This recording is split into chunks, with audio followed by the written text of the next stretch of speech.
Hello everyone and welcome to an Alex Recommends video. So today I'm going to be talking to you about anxiety and depression in YA books. Now, as someone who suffers with anxiety and depression on a daily basis, it's something that I always look for in books, and if it's done well, obviously that makes my heart happy. It makes me like that book a little bit more, and the reason I wanted to talk about YA specifically in this video is because I feel that YA deals with it in a slightly different way to adult books that I've read that also deal with it. I feel that YA makes it a little bit more accessible for me personally. I find it more relatable. I think it depicts anxiety and depression as diverse illnesses, like what's normal for one person isn't necessarily normal for somebody else and stuff like that.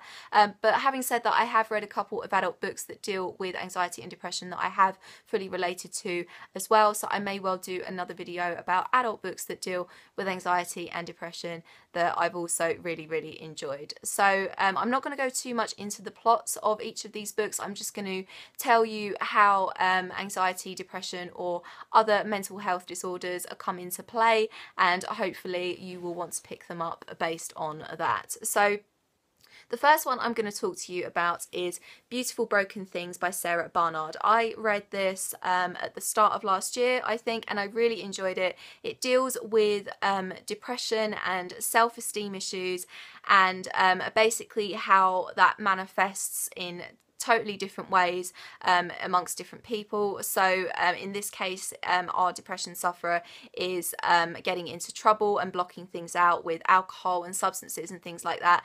And basically it's just a look at how different people see her as a result of her behaviour, and it just has this message that there's always a story that you really don't know, and that you shouldn't take people at face value, and there will always be hidden meanings behind their actions, basically. And I just think it was a really good little life lesson that I think everybody should read, and if you suffer from self-esteem issues or depression, I think you will be able to fully relate to the character in this. So yeah.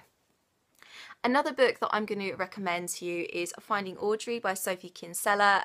This is about a young girl trying to recover from severe anxiety and agoraphobia. Now, I've never suffered from agoraphobia, but I have definitely had thoughts where I have sort of felt that if I go outside today, something bad will happen or someone will hurt me or something like that. It's never actually physically stopped me from going out, but I've definitely had those thoughts, and I do have quite bad anxiety. So I really enjoyed this book because it was really honest, but it was really sweet and really funny, as Sophie Kinsella often is.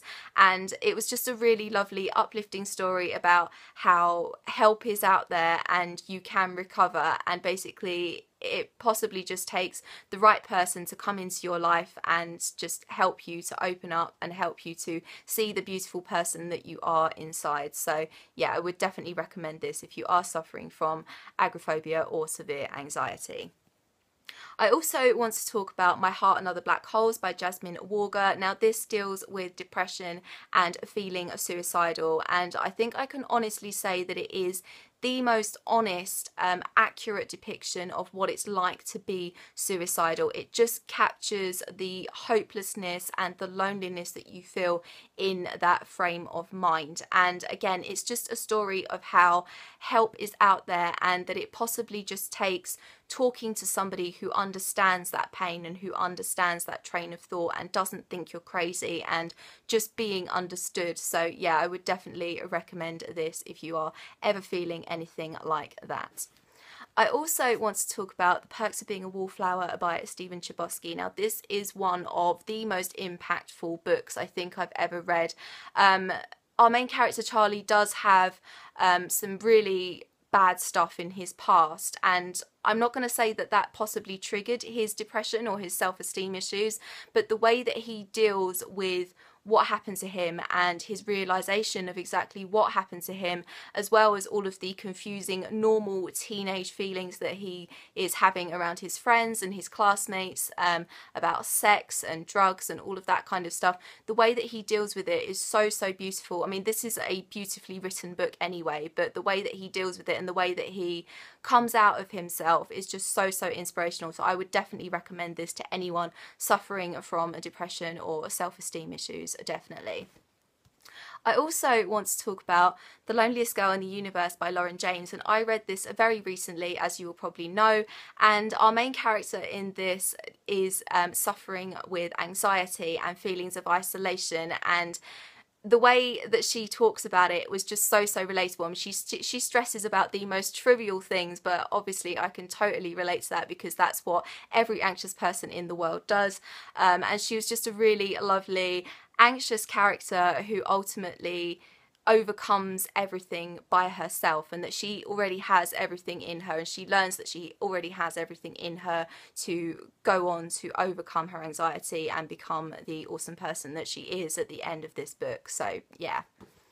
I also want to recommend to you All the Bright Places by Jennifer Niven, and this is dealing with depression and suicide and self-esteem issues, and this book basically just lets you know that depression can affect everyone and that it's not always obvious, and lovable, easy to love, wonderful, full of life people can be suffering with depression and feeling like they don't want to be in this world anymore. And I know a lot of people pulled this book up for romanticizing depression. I saw it as, yes, this guy is lovely and everyone has a crush on him and everyone wants to be his friend. He's a wonderful person. And yet he has depression, and a lot of people pulled it up for romanticizing depression because he was this wonderful person.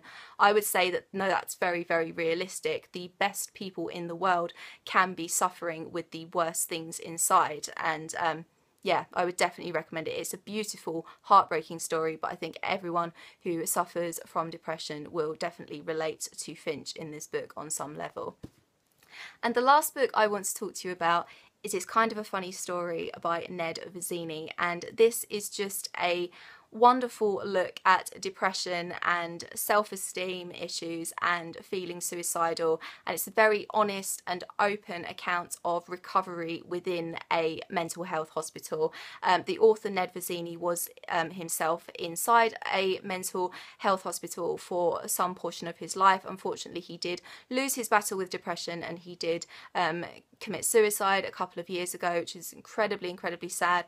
But this was a very light-hearted, funny read in places, but very hard-hitting as well, and I would definitely recommend it to anyone who wants a relatable but a funny look into the mind of somebody with depression and suicidal thoughts. So yeah, definitely pick this up. And that is it for my Alex Recommends Anxiety and Depression in YA video. Do you think you will pick any of these books up? Please let me know. I will leave all of my social media in the description down below. I hope you're having an awesome day, and I will see you very soon for another video. Bye bye!